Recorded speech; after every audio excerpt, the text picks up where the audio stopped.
Hey guys, this is Rainbow Eon, and I'm starting a new little series on the SMP League gaming channel where I talk about some notable free-to-play games which I like and would like to spread the word about to make more popular. I know that games like Battlefield 3, Call of Duty Modern Warfare 3, and even Diablo 3 were very hyped and take up a lot of people's time because they were popular. But if you're a cheap bastard like I am and can't afford games like this, and you'd like to get into some great free-to-play games, then you should check this out. And on the first episode today, we're doing Blacklight Retribution. Blacklight Retribution is a free-to-play first-person shooter developed by Zombie Studios and published by Perfect World Entertainment. The game is a sequel to Blacklight Tango Down, and the game uses the Unreal Engine 3 and utilizes it to its greatest success. From the beautiful textures to the lighting effects such as lens flares and even nice DirectX 11 effects, you can't say that this isn't a nice-looking game. There's 9 maps currently: Deadlock, Heavy Metal, Pile Driver, Vortex, Vertigo, Containment, Helo Deck, Offshore, and Seaport.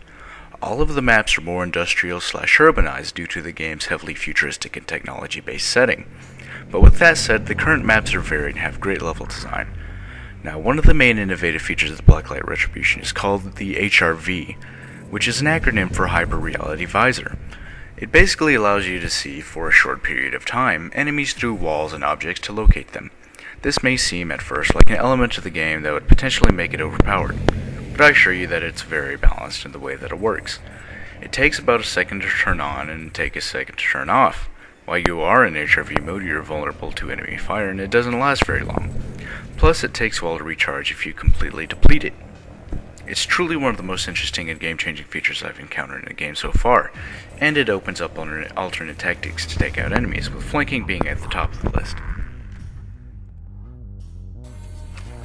Another big game changer is called the Hard Suit, a large mechanized tank, so to speak, which is equipped with a minigun and a railgun to take out enemies. These can be purchased at depots for 1300 CP, or combat points, which you accumulate through a match for killing enemies and completing objectives in objective-based matches. Now, I want to talk about depots for a second. Depots are littered throughout a map, and you can access them at any time to equip heavy weapons or refill health or ammo. These are roughly the equivalent to Call of Duty's kill streaks, although you can purchase items from them throughout the match at any given time, so long as you have enough CP to cover the cost of the item you want to buy. The game has tons of customizations. You can customize your primary weapon, secondary, equipment, armor, and even your in-game taunts. You can customize everything on your gun from the receiver down to the sights, camo, and even weapon tags, which are present in-game and add bonuses to your character. The massive amount of different customizable parts is staggering, leaving you with a gun of your own that will be different from your enemies.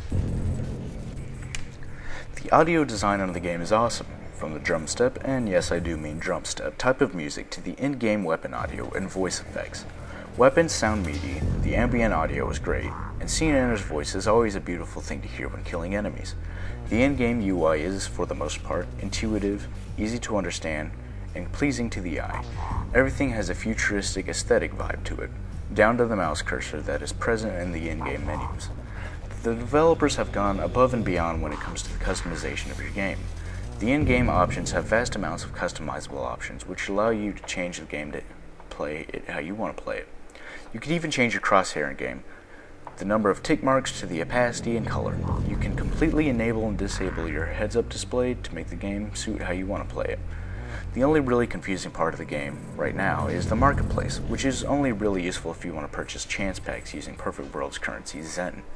Speaking of Zen, I want in the marketplace, Blacklight Retribution has to be one of the least pay-to-win free games out there. You can purchase all the weapons and their parts in-game currency GP, which is won after completion of a match. The heroes which are won from chance packs are much more powerful than your own customized character, and some cosmetic items such as camouflage are Zen only. So it's really fun to not run into wallet warriors all the time, like in other free-to-play games. Now, the game is really great, and I urge anyone who likes first-person shooter games in general to try it out. It's got to be one of the best free-to-play first-person shooters I've played. But I'll warn you beforehand. The game is pretty big, but since it's on Steam, and you won't have the problem that was present before where you download the game and then have to download a patch, which would take forever. But this is a fantastic game, so go on Steam and download it now. Remember to have fun with it.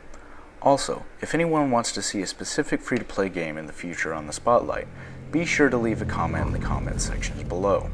I'll review which game I should do next. Thanks for watching, guys. This was Rainbow Eon. I'll be sure to see you guys in the next video, and check out my main channel.